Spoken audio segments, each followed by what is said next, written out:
함께 말씀을 나누겠습니다. 한 주간 우리에게 행복 파수꾼이라는 말씀을 하나님께서 주셨습니다. 저는 그 말씀을 들으면서요, 파수꾼이라는 것은 무언가를 경계하고 또 보호하고 책임지는 역할을 부여받은 사람이 파수꾼인데, 파수꾼은 자기 마음대로 행동을 하지 않잖아요.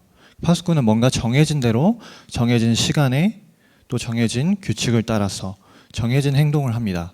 그렇기 때문에 행복 파수꾼인 우리도 하나님이 주신 수칙인 이 언약을 따라가면 된다. 그래서 오늘 제목을 언약 따라라는 제목을 붙잡았습니다. 그럼 어떤 언약을 따라가면 되냐 했을 때, 첫 번째로 우리에게 주신 이 복음의 절대 언약을 우리가 따라가는 것이죠.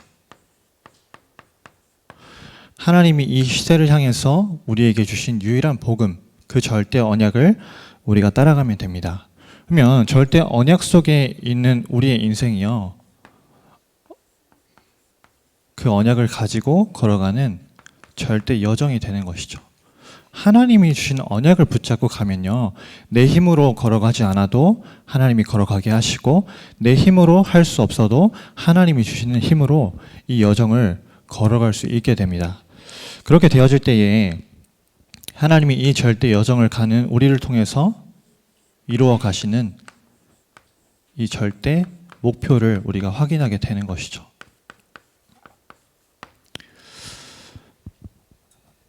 하나님께서 우리를 행복 파수꾼으로 부르시면서요, 이 절대 언약을 가진 행복꾼으로 부르셨습니다. 여러분 정말로 복음 안에서 행복하시죠?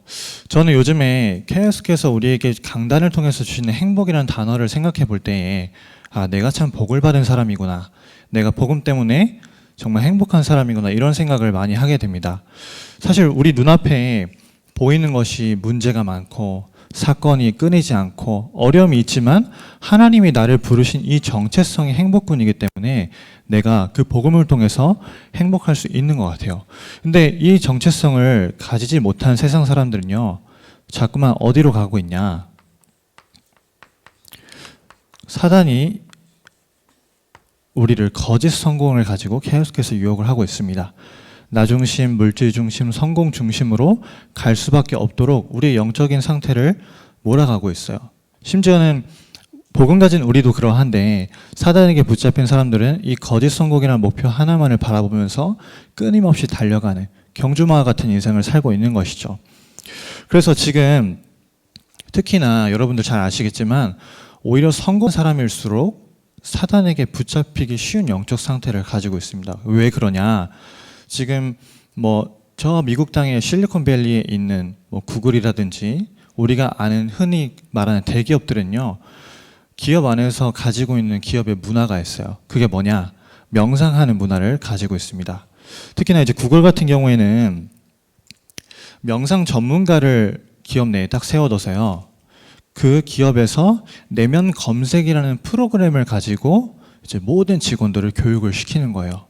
우리는 흔히 명상이라고 하면 뭔가 어떤 서양과 다른 동양의 어떤 수행 방법, 수련 방법으로 접근하기 마련인데, 이 사람들은 업무의 효율성을 높일 수 있는 방법 중에 하나로 내면 검색이라는 이제 프로그램을 도입을 시켜버린 겁니다.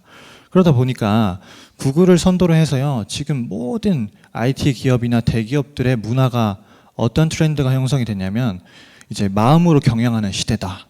명상을 가지고 우리가 무엇인가를 초월적인 것을 만들어내고 세상에서 줄 수 없는 것을 명상을 통해서 얻어갈 수 있다 하면서 계속해서 마음 경영을 이야기하고 있습니다.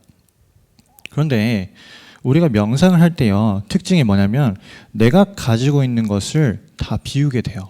그러면 자꾸만 나를 비우게 되니까 거기에 뭐가 들어오게 되냐? 복음 없는 사람은 이제 그 상태 속에 귀신이 들어오게 되는 거죠. 접신되는 상태가 되기 때문에 결국에 사단이 이야기하는 이 거짓 성공으로 계속해서 끌려갈 수밖에 없는 상태가 되는 거죠. 거짓 성공을 향해서 달려가다 보니까 행복할 것 같지만 그 끝에 따라오는 결과가 있어요. 그게 바로 영적인 고통입니다.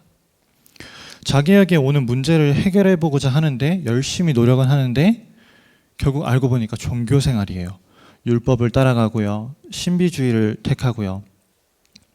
저는 태어나서 보니까 아버지가 목회를 하고 계셨고 다락방 목회를 하셨기 때문에 저는 방언을 하는 걸 한 번도 본 적이 없습니다. 근데 제가 이제 세종에서 이제 연구단지에서 일을 할 때 제 직장 동료가 이렇게 물어보더라고요. 교회를 다니고 있는 걸 아니까 혹시 방언이라는 걸 해봤니요? 그래서 저는 방언은 한 번도 안 해봤는데요 라고 물어보니까 자기가 다니는 이제 교회에서는 방언을 꼭 해야지만 신앙생활 올바르게 하는 것처럼 말하는 그런 분위기가 있다는 거죠. 세상에서는 종교와 율법과 신비를 가지고 사람들이 그 문제를 해결할 수 있다라고 잘못된 것을 가르치고 있습니다. 그런데 그것으로 가면 갈수록 우리에게 찾아오는 게 있죠. 영적인 후유증이 계속해서 오게 되는 거예요. 그런 상태 속에 있다 보니까 우리에게 정신의 문제, 또 육신의 문제, 영적인 문제가 찾아오게 되는 거죠. 그래서 우리에게 하나님께서 이 거짓 성공 가운데 오는 영적 고통을 해결할 수 있는 복음꾼의 정체성을 우리에게 주셨습니다. 복음꾼이 무엇이냐? 다르게 말하면 예수쟁이죠.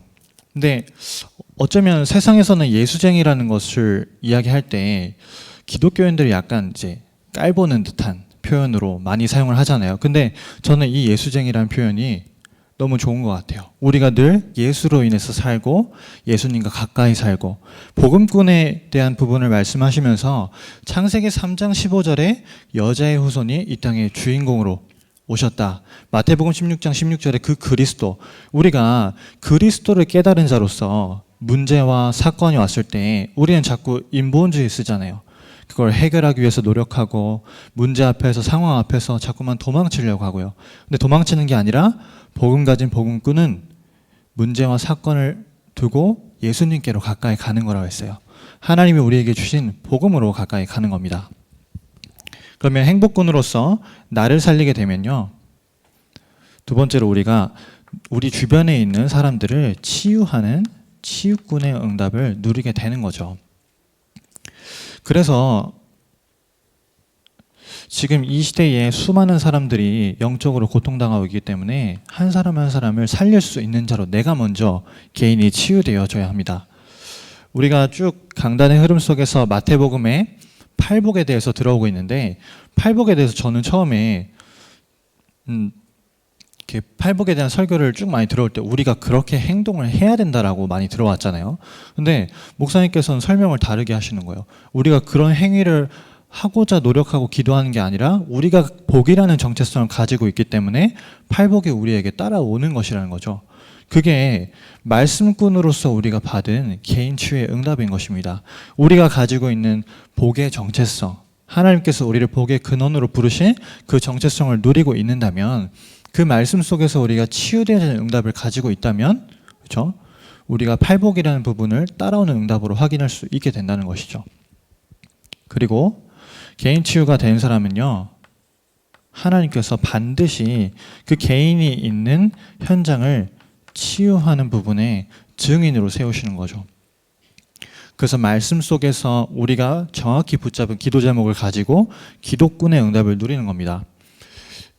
여러분, 세상은 정말로 흑암이 뒤덮여 있는 현장이잖아요.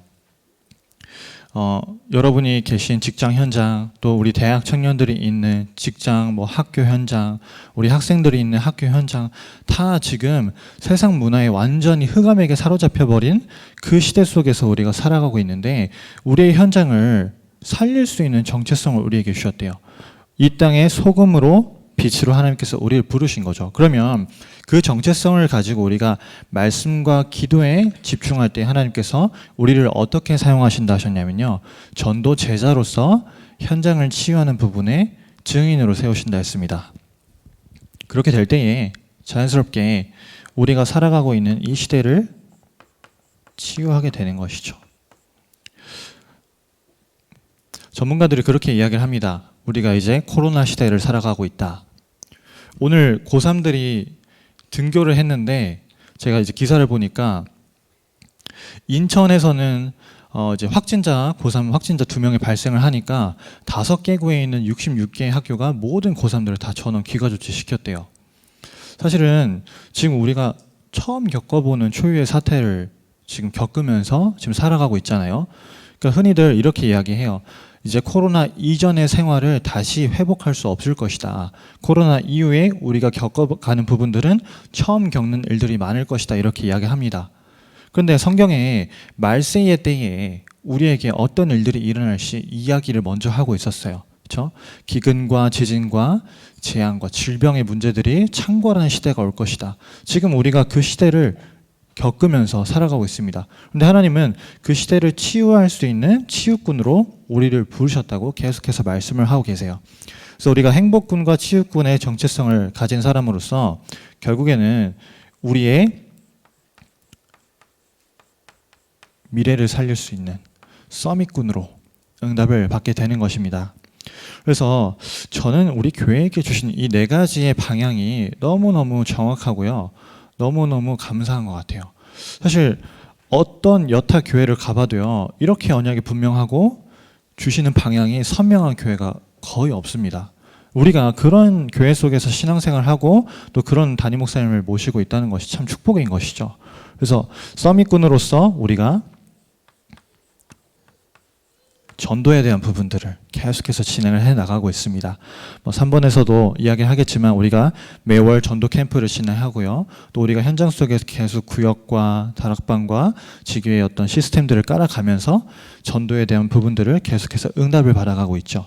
그런 가운데 우리 교회는 이 경기 남부 지역을 살릴 대표적인 교회로 응답을 하나씩 받아가고 있습니다. 건축이라는 부분을 이제 진행을 하면서 우리가 앞으로 이제 작정도 하게 될 것이고 또 브리핑도 하게 될 것이고 많은 부분을 진행하겠지만 우리의 마음속에 하나님이 주신 교회의 응답을 우리가 언약으로 붙잡는 것이죠. 그러면 서밋꾼으로 이미 하나님께서 부르셨기 때문에 그 언약을 붙잡으면 하나님이 그 교회 속에서 있는 우리 자신에게 주시는 응답과 이유들을 우리가 확인하게 되는 것입니다. 그리고 우리의 후대들을 올바르게 복음 안에서 키우는 것이죠. 렘넌트를 복음 대통령으로 정말 이 시대를 살릴 수 있는 서밋으로 우리가 세워가는 것입니다. 그리고 산업을 통해서 이미 앞장서 가고 계신 우리 중직자들과 또 영상업인들을 일으켜서 우리 렘넌트를 올바르게 키울 수 있는 어떤 조직들을 만들어가는 응답을 우리가 이미 받을 수 있도록 하나님께서 중요한 기도 제목들을 많이 주셨어요. 그래서 우리가 절대 언약, 복음이라는 언약 속에서 하나님이 우리를 행복군으로, 치유꾼으로, 서밋꾼으로 부르셨다는 정체성을 올바르게 가지고 그 언약을 따라가면 되는 것입니다. 그러면 이 절대 여정을 갈 때요. 오늘 창세기 12장의 아브라함을 보니까 아브라함이 다른 것을 따라가지 않고 4절에 아브라함이 여호와의 말씀을 따라갔고 이렇게 나옵니다. 하나님이 주신 언약을 따라간 거예요. 그래서 우리가 절대 여정을 갈 때에 다른 것을 붙잡고 가는 게 아니라 하나님이 주신 말씀을 붙잡고 가는 것입니다. 그러면 말씀은 사실 우리가 굉장히 많이 듣죠. 저는 어릴 때 신앙생활 하면서 무슨 착각을 좀 했냐면요. 이제 다락방은 원체 이제 메시지가 많이 주중에도 메시지 계속 나오고 주일에도 계속 메시지 나오고 하니까 우리가 메시지 홍수 시대에 살아가고 있다 이런 이야기를 하잖아요. 그러니까 워낙 메시지를 많이 듣다 보니까 무슨 말씀을 붙잡아야 될지 모르겠는 거예요. 근데 우리가 말씀을 많이 듣지만 가장 선명하게 우리 속에 있어야 할 것이 다른 말씀이 아니라 우리에게 이번 주 주일에 주신 강단 말씀입니다. 하나님이 우리에게 주신 강단 말씀을 우리가 굳게 붙잡는 거죠. 저는 주일날 예배를 드릴 때 어떤 마음가짐으로 예배를 드리냐면요. 내가 이 시간에 집중하지 못하고 내가 이 시간에 하나님 주신 언약을 붙잡지 못하면 나의 한 주간은 실패한 인생이 된다. 그러니까 생명처럼 강단 말씀을 붙잡는 거예요.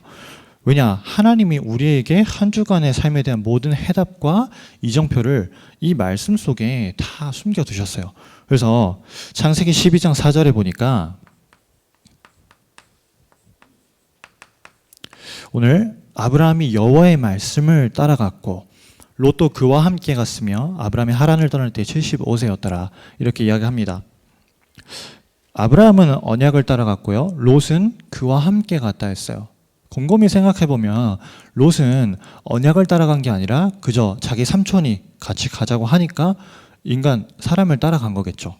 근데 아브라함이 하란을 떠날 때 75세였다 하면서 5절에 그의 아내 사레와 조카 롯과 하란에서 모든 소유와 얻은 사람들을 이끌고 가나안 땅에 들어갔다. 이렇게 나옵니다. 저는 이 말씀을 쭉 읽으면서요, 무슨 생각을 했냐면, 분명히 아브라함의 아버지인 데라에게도 하나님께서 가나안으로 가라고 하는 언약을 주셨었고, 또 롯도 아브라함이 가나안으로 가야 한다는 언약을 붙잡았다는 걸 옆에서 봤는데, 그 언약을 따라가는 사람은 한 사람, 아브라함밖에 없었던 거예요. 그렇죠? 그래서 우리가 우리에게 주신 하나님의 말씀을 따라가는 것이 중요합니다. 옆 사람이 붙잡은 말씀을 나도 붙잡고 가는 게 아니라요, 주일 말씀을 통해서, 강단을 통해서 나에게 주신 언약을 붙잡고 가는 거죠. 그 언약이 선명해질 때 우리가 절대 여정을 말씀 속에서 따라갈 수 있게 되는 겁니다. 그래서 창세기 17장 3절에 보니까요,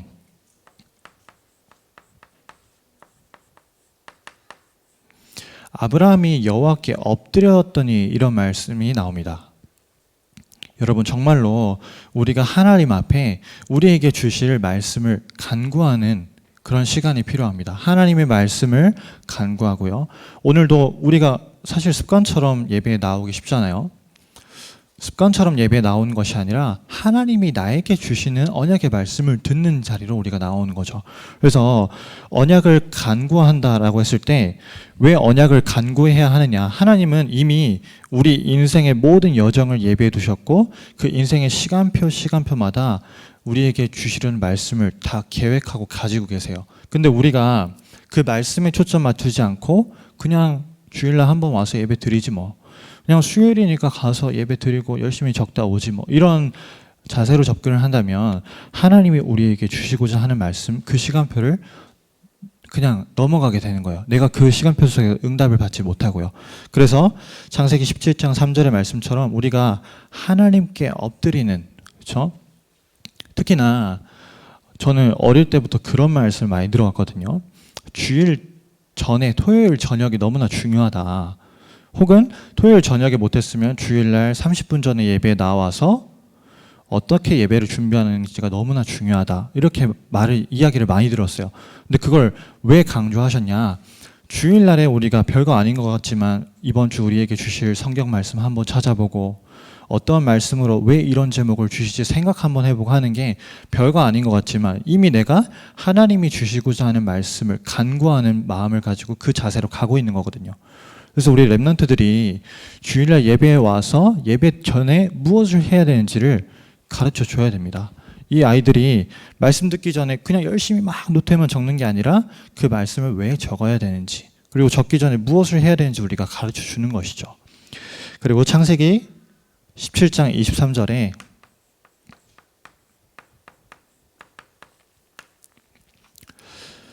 하나님이 말씀하신 그대로 이렇게 나옵니다.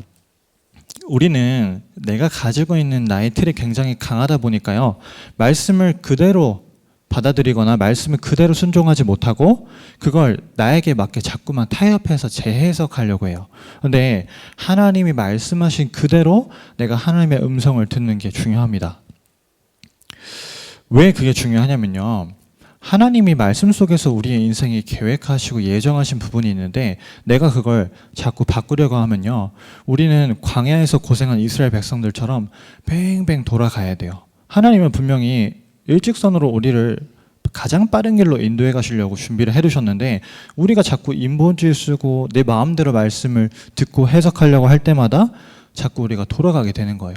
그래서 하나님이 말씀하신 그대로 우리가 강단 말씀을 우리에게 준 언약으로 딱 붙잡는 겁니다.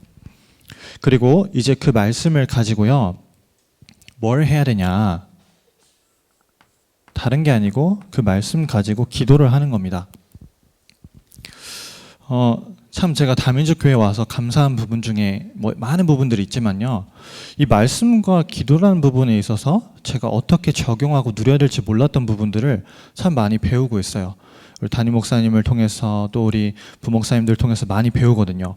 근데 우리가 강단을 들었습니다. 하나님이 주신 언약의 말씀을 받았다면 기도할 때 자꾸만 우리는 내 눈앞에 놓여져 있는 필요를 간구하고 내 눈앞에 놓여져 있는 문제가 해결되게 해달라고 눈만 감으면 그걸 기도하잖아요. 근데 그걸 기도하기 이전에 강단에서 나에게 주신 하나님이 준 깨달음을 가지고 그걸 기도 제목으로 붙잡고 기도를 하는 거죠.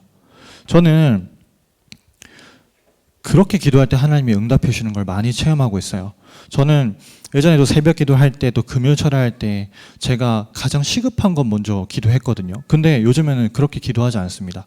매일 항상 먼저 기도하는 건 이번 주 강단을 통해서 나에게 주신 언약을 가지고 기도하고 교회와 담임 목사님을 두고 기도해요.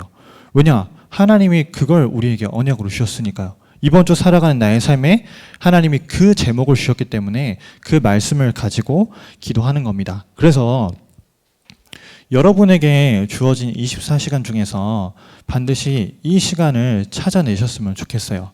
창세기 13장 18절에 보니까 이에 아브라함이 장막을 옮겨 헤브론에 있는 마므레 상수리 숲으로 이르러 거주하며 거기서 여호와를 위한 제단을 쌓았더라. 이렇게 나옵니다. 헤브론은 교제라는 뜻이고 마므레 상수리 숲을에서 마므레는 깊은이라는 뜻을 가지고 있대요. 그래서 여호와를 위해서 제단을 쌓았던 아브라함이 하나님께 예배드리면서 깊은 교제를 했다. 이런 내용인데 이제 흔히 이 말을 요즘에 우리들의 용어로는 서밋타임이라고 이야기하죠. 근데 서밋타임이 왜 중요하냐? 저는 24시 기도를 계속해서 들을 때 뭐라고 생각했냐면요. 내가 쉬지 않고 계속해서 기도만 하는 게 24시 기도인 줄 알았어요. 근데 그게 아니더라고요. 우리가 목사님 말씀하신 대로 저녁에 복음의 말씀을 가지고 깊은 묵상 속에 들어가고 그 묵상 속에서 아침에 일어났을 때 다시 그 말씀을 가지고 기도의 행복을 누린 상태가 되면요. 하루에 내 모든 삶에 있어서 말씀이 계속 생각난대요. 그러면 우리의 마음과 생각 속에 담겨 있는 게 기도라고 하잖아요. 그럼 내가 24시 기도하는 상태가 되는 거예요. 근데 제가 잘은 안 되지만 저도 목사님 계속해서 말씀하신 부분에 도전을 해보거든요. 근데 제가 호흡을 깊이 하면서 하나님 주신 말씀을 묵상하고 깊이 또 묵상하면서 잠이 들고 아침에 일어나고 하는 걸 반복하다 보니까 저에게 어떠한 변화가 왔냐면요. 문제와 사건이 와도 제가 거기에 전혀 흔들리지가 않는 거예요. 전 사실 지금 이제 저의 인생에 있어서는 조금 이제 중요한 시간표가 이제 결혼이라는 부분을 앞두고 있는데 사실은 조금 특별해요. 왜냐하면 코로나가 터진 와중에 제가 결혼을 하니까 이게 처음에는 굉장히 저한테 문제가 되더라고요. 결혼식장도 문제가 되죠. 식사를 하는 것도 문제가 되죠. 신혼여행 가는 것도 문제가 되고요. 뭐 청첩장 주는 거 사람들 만날 수도 없어요. 계속해서 문제가 터지니까 제가 한 번은 하나님한테 하나님 결혼해야 되는데 왜 이렇게 문제가 그것도 작은 문제 아니고 뭐 전 세계가 다 질병 때문에 난리가 났으니까 이 코로나의 질병이 도대체 왜 저에게 이런 시기에 왔을까요? 이제 약간 불평 섞인 부분을 가지고 기도했는데 제가 어떤 깨달음을 얻었냐면요. 나에게 와 있는 이 어려움은 이 문제는 하나님이 주신 어마어마한 제목과 응답을 확인하는 시간이다. 이게 발견이 되어졌어요. 왜 발견이 되어졌냐? 저에게 언약이 붙잡혀지기 시작하는 거예요. 저는 결혼한다고 하니까 사실 좋잖아요. 이제 결혼을 하고 같이 사랑하는 사람과 같이 살 수 있게 되니까 좋은데 그게 너무 제 마음속에 이제 들떠 있었던 거죠. 제가 중요하게 집중해야 되는 부분에 집중하지 못하고 들떠 있었는데 하나님이 그런 사건을 통해서 저를 차분하게 만드시고 언약을 붙잡게 하셨어요. 어떤 언약을 붙잡게 하셨냐? 복음적인 결혼관, 복음적인 가정관, 그리고 지난주에 주신 말씀 가정의 행복이었죠. 저한테는 그 말씀들이 그냥 한 주에 한 번 주시는 말씀이 아니었어요. 왜냐하면 제가 지난주에는 결혼 캠프를 두고서 40일 집중에 들어가는 시간표였는데 그것도 주일에 가정의 행복이라는 말씀을 주시더라고요. 그러니까 제가 복음의 말씀을 하나님께 집중하는 시간을 통해서 늘 누리고 있다 보니까 저도 잘은 안 돼요. 하지만 도전을 하고 있다 보니까 하나님이 그 문제와 사건 속에서 저에게 계속해서 언약을 확인시켜 주시는 거죠. 제가 그걸 좀 체험하게 됐습니다. 그리고 우리가 그 깊은 교제 속에서 이제 어떤 부분을 확인해야 되냐면 창세기 18장 1절에 보니까요.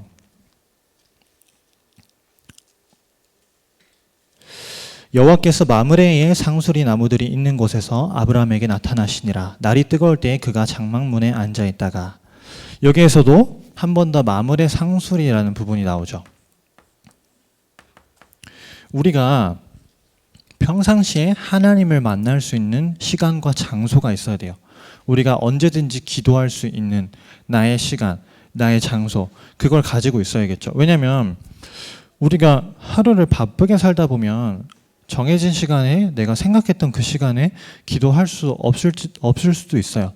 너무 바쁘게 하루가 흘러가니까. 특히나 직장생활 하시는 분들은 내가 하루의 스케줄 계획해도 그 계획한 대로 흘러가지 않는 경우가 종종 있거든요. 그래서 언제든지 내가 하나님께로 되돌아와서 집중할 수 있는 그 시간과 장소를 정해두는 거예요. 근데 아브라함이 오늘 그 시간과 장소 속에서 기도하고 있을 때 어떤 일이 일어났냐? 하나님이 아브라함에게 아들을 약속해 주시는 거예요. 내가 너에게 이삭이라는 아들을 허락하겠다. 중요한 언약을 붙잡게 되는 거죠. 그래서 우리가 특히나 비상시에 우리에게 큰 문제가 왔을 때, 어려움이 왔을 때 그 문제와 어려움을 붙잡는 게 아니라 하나님이 우리에게 주시는 언약을 붙잡는 겁니다. 그리고 창세기 18장 17절에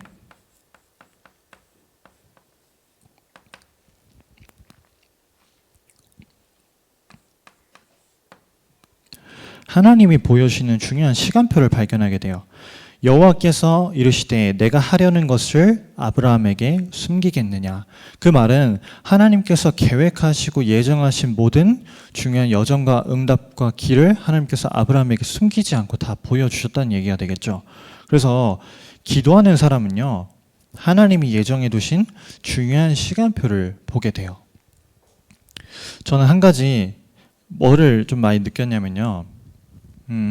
제가 아무래도 이제 목사님께서 지방에 외부 강의를 가시거나 집중 훈련을 가실 때 운전을 해서 같이 가는 경우가 많아요. 근데 그럴 때마다 목사님이 정말 기도하시는 분이구나 이걸 느낄 때가 많거든요. 근데 최근에도 이제 건축에 대한 부분들을 이제 쭉 진행해 오는 과정 속에서 목사님이 이렇게 차 타고 가면서 대화하는 중에 한 마디씩 툭툭 이렇게 하시는 부분이 있어요. 근데 제가 그걸 딱 들을 때 목사님 생각이 이랬다가 저랬다가 바뀌네 이렇게 느껴지지 않고요. 목사님이 기도하시는 중에 하나님을 보여주시는 부분을 확인하고 계시구나 이렇게 생각이 되어지는 거예요. 기도하는 사람은요, 하나님이 우리에게 예정해 두신 중요한 시간표와 길을 보게 됩니다. 그래서 우리가 하나님께 그 말씀을 가지고 기도하는 그 시간이 너무나 중요한 거죠. 하나님 우리에게 질병을 주셨을 때 혹은 큰 경제의 문제와 또 어떤 진로적인 부분에 어려움을 주셨을 때 분명히 그 부분에 하나님이 숨겨두신 중요한 계획이 있거든요. 근데 우리가 기도하지 않으면요, 그걸 발견하지 못하고 계속 고생만 해야 돼요.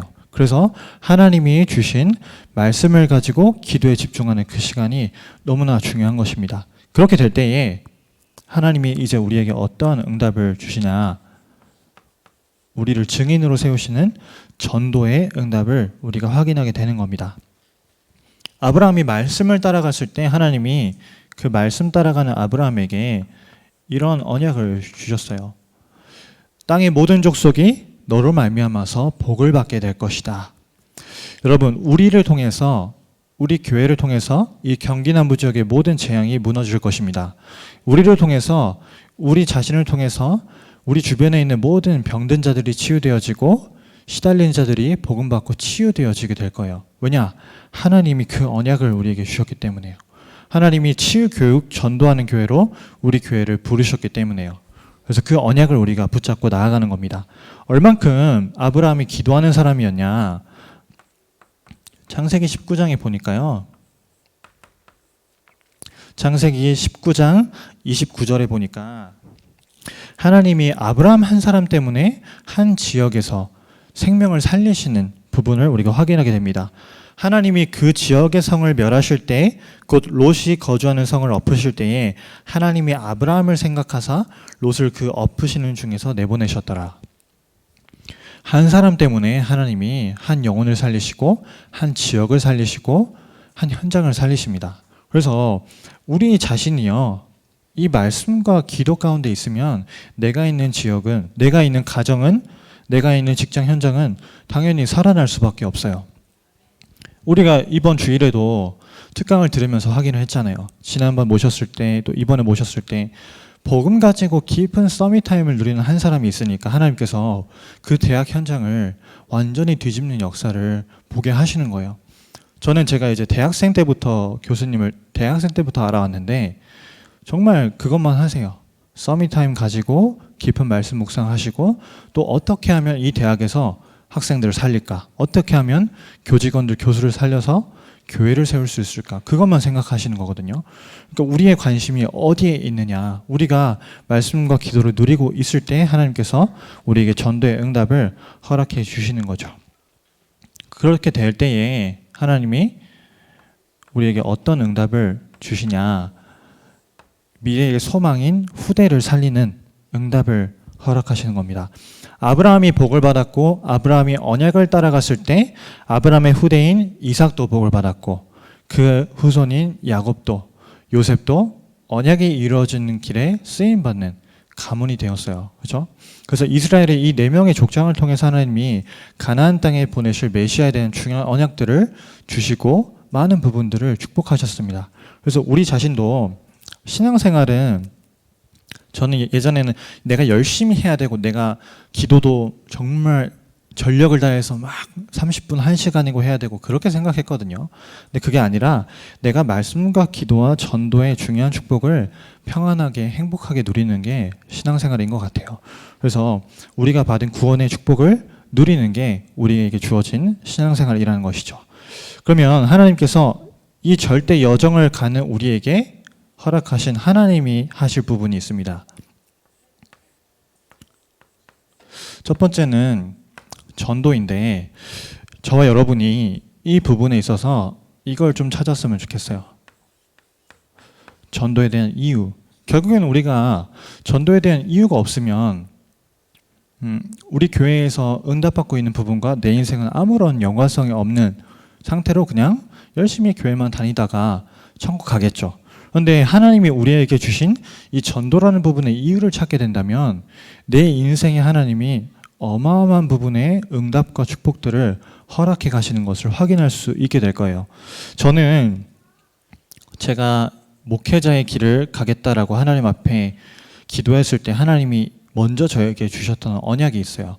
그 언약 5가지가 있는데 그 중에 하나가 정말로 미자립된 교회를 올바르게 갱신시켜야겠다. 근데 그 교회를 갱신시킬 수 있는 가장 훈련을 잘 받을 수 있는 교회로 하나님이 저를 인도하시더라고요. 그래서 언제든지 전도에 있어서는 이유가 있어야 됩니다. 하나님이 우리가 3천 전도운동이나 방향 속에서 300명 영접운동, 30명 제자, 3곳의 지교회 그런 숫자적인 것, 결과적인 것도 중요하겠지만 결국 우리가 그걸 왜 해야 되는 거예요. 하나님이 우리를 그 전도 속에 왜 부르셨는지 거기에 대한 이제 이유를 우리가 찾는 것이 너무나 중요하겠죠. 그래서 이 인생의 이유를 찾아야 하나님의 소원이 나의 소원이 되어집니다. 여러분에게 하나님의 소원이 딱 담기게 되는 그 순간에요. 문제, 사건 그런 건요. 여러분을 흔들 수가 없어요. 왜냐? 하나님이 주신 소원이 여러분의 가슴 속에 언약으로 심겨져 있기 때문에 언약 가진 자가 어떻게 흔들리겠습니까? 그렇죠? 그래서 우리가 전도에 대한 이유를 발견을 하는 겁니다. 두 번째는 우리가 이제 하나님이 주신 절대 목표 속에서 건축을 진행해 가고 있는데 왜 건축을 해야 되냐? 정말로 우리가 이 땅에 재앙을 막아야 되기 때문에 우리가 사실 정말 많이 들어왔잖아요. 경기 남부 지역의 재앙을 막아야 되기 때문에 16관을 건축해야 된다. 여러분 정말로 그렇게 생각하시잖아요. 경기 남부 지역의 재앙을 막아야 되기 때문에 우리 교회가 이 건축을 하는 거예요. 그냥 좋은 교회당이 필요해서 건축하는 거 아니죠. 우리가 넓은 부분 공간이 필요하기 때문에 그냥 건축하는 거 아닙니다, 여러분. 이 지역의 재앙을 막아야 되기 때문에 건축을 하는 거잖아요. 그래서 뭐 당장은 아닐지 몰라도 우리가 건축이라는 부분에 있어서 하나님 앞에 우리 한 사람 한 사람이 기도하고요. 어떻게 내가 헌신하고 어떻게 준비할 것인가를 지금부터 생각을 해야 돼요. 저는 사실 제 수준으로는 그렇게 할 수 없는데 지난 선교대회도 그렇고 237 헌금도 그렇고 그냥 제가 가진 것의 몇 갑절을 하나님께 드리겠다고 작정을 하니까 하나님이 그걸 할 수 있는 경제를 저한테 주시더라고요. 제가 이제 그걸 체험하니까 제가 이번에 이 건축이라는 부분을 두고서 스스로 이제 얼마를 내가 하나님께 헌금해야겠다 생각하는 부분이 있는데, 제가 그걸 이제 결혼할 친구한테 이야기를 했더니 저보고 미쳤니에요. 그렇게 하면 우리 먹고 살지 못한다고. 근데 저는 하나도 두렵지 않습니다. 왜냐? 제가 어릴 때부터 체험해 왔기 때문에, 제가 이 다민족교회로 인도받아 오면서 확인했기 때문에, 우리가 하나님의 일을 위해서 생을 걸고 헌신하면요, 하나님도 하나님의 생을 다해서 우리를 채우시고 보호하십니다. 저는 그걸 확신해요. 그래서 우리가 건축이라는 부분을 두고서 우리가 정말 한번 생을 다해서 하나님이 우리에게 응답하실 부분을 기대하면서 도전을 하는 거죠. 그리고 이 건축한 공간에서 우리가 이제는 다른 걸 남기는 게 아니고요, 우리의 후대를 바르게 남겨야 돼요.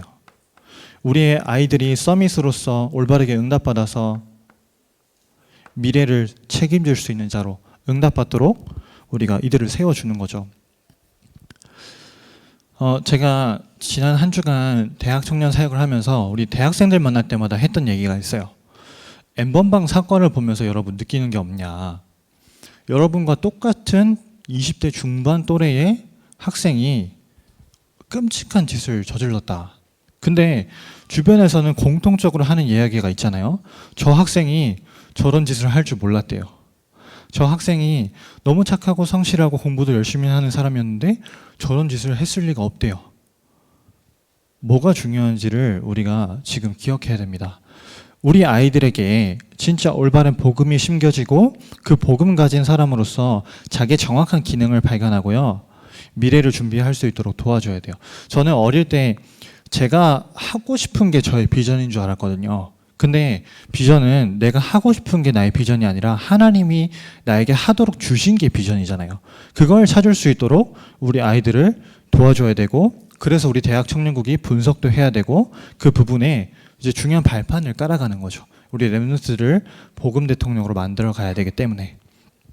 그럼 결국에 하나님이 이 일을 하는 우리 중직자분들과 우리 영산업인들의 산업을 축복하실 수밖에 없는 겁니다. 정말 전도와 선교해야 되기 때문에, 정말로 이 지역에 재앙을 막고 목사님의 목회를, 전도와 선교를 마음껏 우리가 후원해야 되기 때문에. 목사님도 그런 얘기 한번 하신 적 있잖아요. 그 선교 대회나 아니면 중직자 대회나 산업인 대회 갈 때 이제 간증 영상 같은 거 틀어주거든요. 근데 그런 간증 영상 볼 때 목사님 마음속에는 늘 우리 이제 중직자분들을 위해서 기도하시니까 우리 교회 장로님들이 훌륭한 분들이 많으신데 그런 응답받고 이렇게 간증자로 나왔으면 좋겠다, 그런 이야기를 몇 번 하신 적이 있어요. 저는 그 날이 얼마 남지 않았다고 봅니다. 우리가 올바르게 산업을 가지고 전도와 선교할 수 있는 부분에, 정말 하나님께서 원하시는 이 부분에 멋지게 물질 가지고 우리의 기능 가지고 헌신을 하는 거죠. 그래서 이미 3기업이라는 부분을 가지고 앞장서서 응답받아 가고 계신 우리 장로님들을 뒤에서 서포트할 수 있도록 우리 대학 청년국도 기도하면서 준비를 하고 있습니다. 근데 단순히 대학 청년이라는 계층뿐만 아니라 우리가 모든 성도들이 함께 이제 연결고리 역할을 가지고서 이 산업이라는 부분을 가지고 올바르게 전도와 선교하겠다는 거죠. 그래서 이것은요, 우리의 힘으로 할 수 없어요. 전도에서 300지교회 3천 전도운동의 제자를 세우는 거, 건축하는 거, 렘넌트를 복음 대통령을 세우는 거, 또 산업에 응답받아서 마음껏 전도와 선교에 우리가 헌신하는 거, 우리의 능력과 우리의 수준으로 불가능합니다. 하지만 왜 가능하냐? 하나님의 목표이기 때문에, 하나님이 우리 교회에게 주신 방향이기 때문에 절대 언약 따라가는 사람에게는 이 절대 목표가 이루어지게 되는 것이죠. 그래서 이번 한 주간도 저와 여러분이 우리에게 주신 정체성을 가지고, 내가 행복 파수꾼으로서 가는 모든 곳에서 행복군, 치유군, 서밋군의 응답을 누려야겠다, 그 정체성을 누리시면서 주신 언약을 따라가는 귀한 발걸음을 우리가 함께 누렸으면 좋겠습니다. 하나님께 감사드립니다.